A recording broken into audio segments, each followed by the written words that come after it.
Hello दोस्तों, reel insights में आप सभी का स्वागत है। आज मैं फिर एक जबरदस्त कहानी को लेकर आया हूँ। इस कहानी में हम लोग एक आदमी को देखेंगे जिसे एक पेंटिंग में कुछ लड़कियां नजर आती हैं।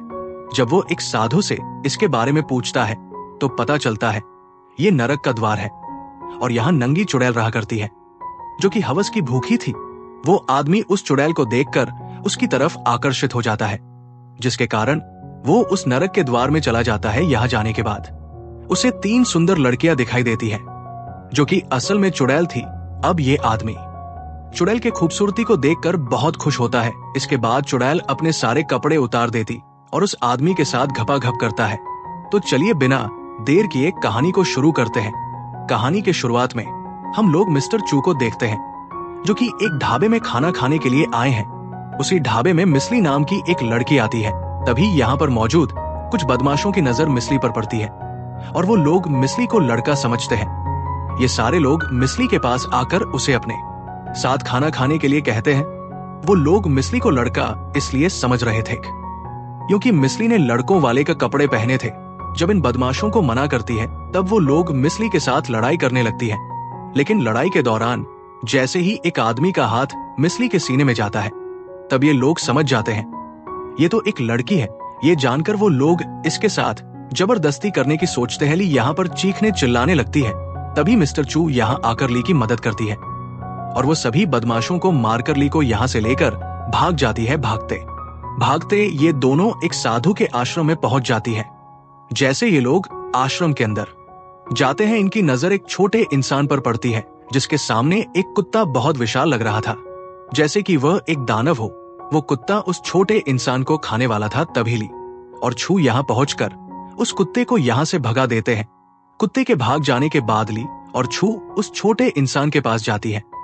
वो छोटा इंसान इन दोनों के इशारे में ये कहता है मुझे वहां ले चलो। वो छोटा इंसान कुछ मंत्र पढ़ता है और अपने शरीर को बड़ा कर लेता है।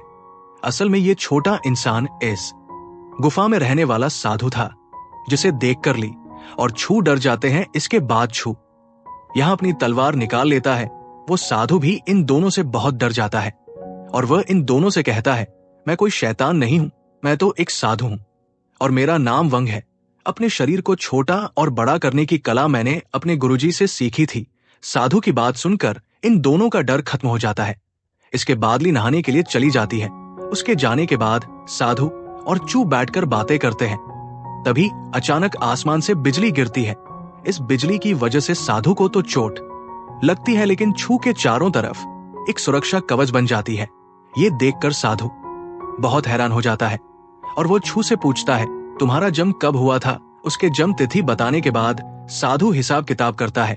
इसके बाद वो छू से कहता है तुम्हारा जन्म बहुत ही खास नक्षत्रों में हुआ है और इसलिए तुम्हारे पास खास शक्तियां हैं। तभी साधु और भी कुछ पता करने के लिए चला जाता है और छू इस आश्रम में घूमता है। यहाँ घूमते हुए उसकी नजर एक पेंटिंग पर जाती है। जब वो उस पेंटिंग को बहुत ध्यान से देखता है तब उसे वो पेंटिंग जीवित नजर आने लगती है। तभी साधु यहाँ पर वापस आ जाता है। तब चू साधु से ये कहता है ये पेंटिंग मुझे जीवित नजर आती है और यहाँ दिखने वाली लड़कियां मुझे छेड़ते हैं। तब साधु उससे कहता है ये नर्क जाने का रास्ता है और वहां बहुत सी चुड़ैल रहती है। चू साधु से ये पूछता है क्या मैं दोबारा उस लड़की को देख सकता हूँ। पहले तो साधु मना करता है लेकिन छू के बार बार पूछने की वजह से साधु उससे कहता है हाँ तुम इस रास्ते से नर्क जाकर उस लड़की से मिल सकते हो, लेकिन तुम एक बात याद रखना तुम्हें 24 घंटे से पहले पहले वहां से वापस आना है वरना तुम हमेशा के लिए वही फंसे रह जाओगे। चू ने जब से उस पेंटिंग वाली लड़की को देखा था वो उसका दीवाना हो चुका था, इसलिए वो वहां जाने के लिए तैयार हो जाता है और वो साधु की मदद से दीवार के उस पार चला जाता है। जैसे ही वो नर्क में पहुंचता है उसकी मुलाकात पेंटिंग वाली लड़की से होती है। ये सारी लड़कियां बहुत सुंदर थी। वो उनमें से एक लड़की को लेकर कमरे में जाता है और इसके बाद वो उसके करीब आता है और यहाँ पर ये लोग भयंकर घपाघाप 2 लड़कियां एक क्षेत्र से इन दोनों को संभोग करता हुआ देख रही थी। ये दोनों लड़कियां उन दोनों का घपाघाप वासना को कम करती है। इधर हम लोग छू और उस लड़की को देखते हैं। इंटीमेट होने के बाद वो लड़की छू को उसके नाम से बुलाती है। छू हैरान होकर उससे पूछता है तुम मेरा नाम कैसे जानती हो। वो लड़की ये बताती है मेरा नाम अर्सी है और मेरे पिता एक ज्योतिष थे और उन्होंने भविष्यवाणी की थी जब मैं 17 साल की हो जाऊंगी तब मेरे ऊपर एक भारी मुसीबत आएगी। इसलिए मेरे पिता ने मेरी रक्षा करने के लिए मुझे यहाँ पर नर्क में रखा है। उन्होंने मुझे ये भी बताया था धरती से छू नाम का एक आदमी यहाँ आकर पहली बार मेरे साथ घपाघाप कर लेगा, जिसके बाद मैं अपने परिवार के पास धरती में वापस जा सकती हूँ। इधर छू को पहली नजर में ही उससे प्यार हो गया था, इसलिए वो उससे शादी करने के लिए मान जाता है। तभी साव नाम की एक औरत यहाँ आती है और वो बाकी लड़कियों को भी छू का ख्याल रखने के लिए कहती है। इधर धरती में हम लोगली को देखते हैं जो कि साधु के पास आकर उससे छू के बारे में पूछती है। तब साधु उसे दीवार के पास लाकर ये कहता है छू इसके अंदर चला गया है। वहीं दूसरी ओर नर्क में साव ने छू के लिए एक शानदार पार्टी रखी है। इस पार्टी में नाच गाने होते हैं। इसके बाद साव छू के तरफ इशारा करके उसे शराब पीने के लिए कहती है। पहले तो छू पीने से मना करता है, लेकिन सबके कहने के बाद वो धीरे धीरे शराब पीने लगता है। ज्यादा शराब पीने की वजह से वो अपना होश खो बैठता है।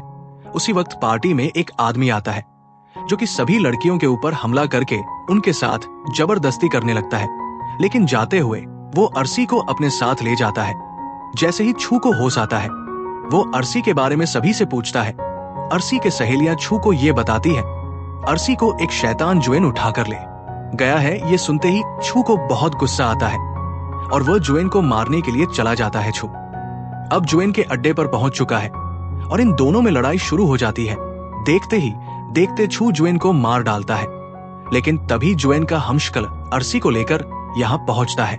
ये जुएन के हमशक्ल साव है और उसी ने बाकी लड़कियों पर हमला किया था और लड़कियों के साथ जबरदस्ती की थी ताकि छू गुस्से में आ जाए और वो असली जुएन को मार दे। असल में जुएन धर और नर्क के बीच में बने हुए रास्ते का पहरेदार था और वो उसकी रक्षा करता था और उसकी वजह से साव धरती पर कभी नहीं जा सकती थी। इसी की वजह से साव ने सारा ढोंग रचाया था ताकि जुएन के मरने के बाद वो आसानी से धरती पर जा सके। इसके बाद वो छू को एक काल कोठरी में बंद करवा देती है, जबकि इधर धरती में ली और साधु उसके वापस आने का वेट कर रहे थे। ली के पूछने पर साधु बताता है अगर छू 24 घंटे के अंदर वहां से नहीं आता है तब वो दोनों दुनिया के बीच कैद होकर रह जाएगा।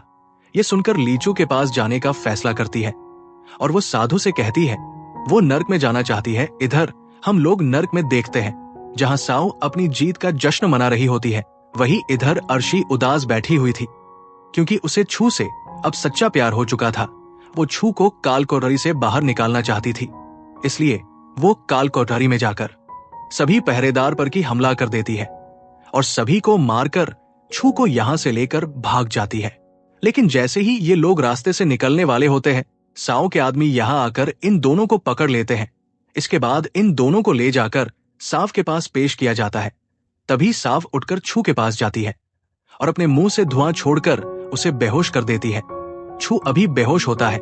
इस बात का फायदा साव उठाती है और वो छू के पजामे को खोलकर उसके हथियार की सवारी करती है।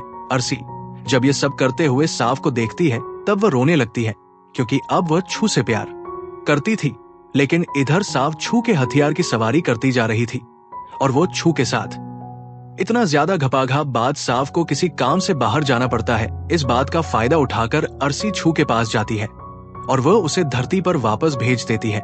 लेकिन जैसे ही वो खुद धरती जाने वाली होती है तभी साव यहाँ पहुंच जाती है और उसे मारकर बेहोश कर देती है। इधर हम लोग साधु और ली को देखते हैं।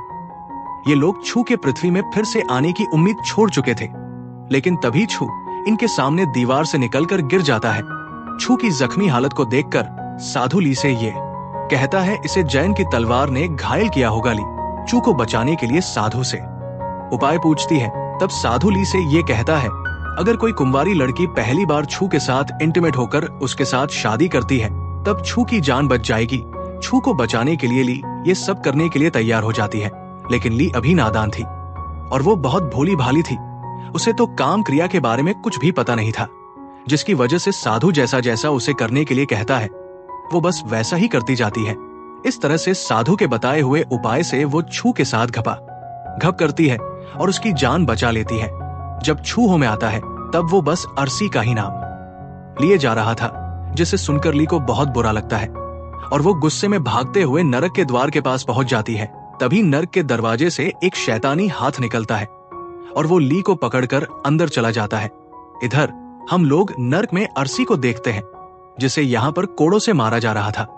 क्योंकि उसने छू को यहाँ से भगाया था, तभी साओ के आदमी ली को भी यहाँ लेकर पहुंचते हैं। साओ ली को देखकर उससे ये पूछती है, तुम कौन हो? तब ली यहाँ सभी को ये बताती है, मैं मिस्टर चू की पत्नी हूं। ये सुनकर साओ ली को अपने कमरे में भेजने के लिए कहती है ताकि वो उसके साथ संभोग कर सके। जब ली को साव के कमरे में ले जाया जा रहा था, तब ली यहाँ पर अर्सी को देखती है जो कि काफी बुरी हालत में थी। वही दूसरी तरफ लोग धरती में साधु और छू को देखते हैं। साधु उसे ठीक करने की कोशिश कर रहा था।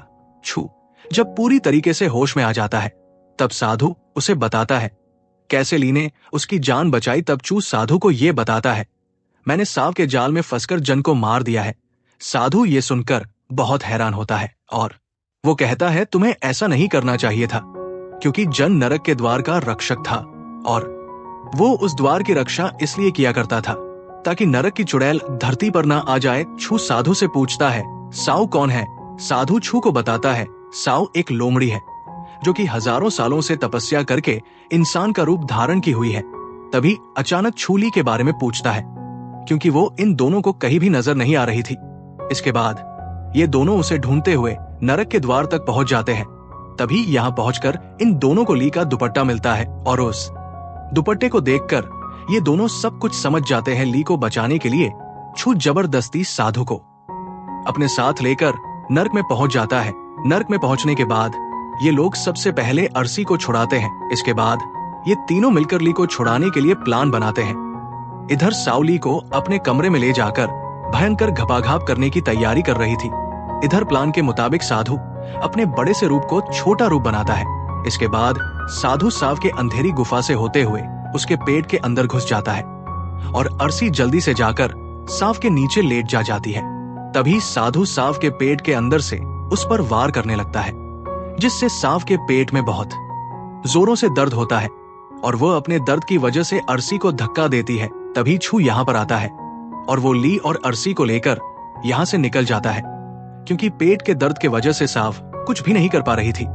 लेकिन जल्दी साव को ये बात पता चल जाती है कि उसके पेट के अंदर कोई तो है और इसके बाद से वो अपने पेट को जोर जोर से हिलाने लगती है। इधर ये तीनों यहाँ से निकल रहे होते हैं, तभी साव के सिपाही इन पर हमला कर देते हैं।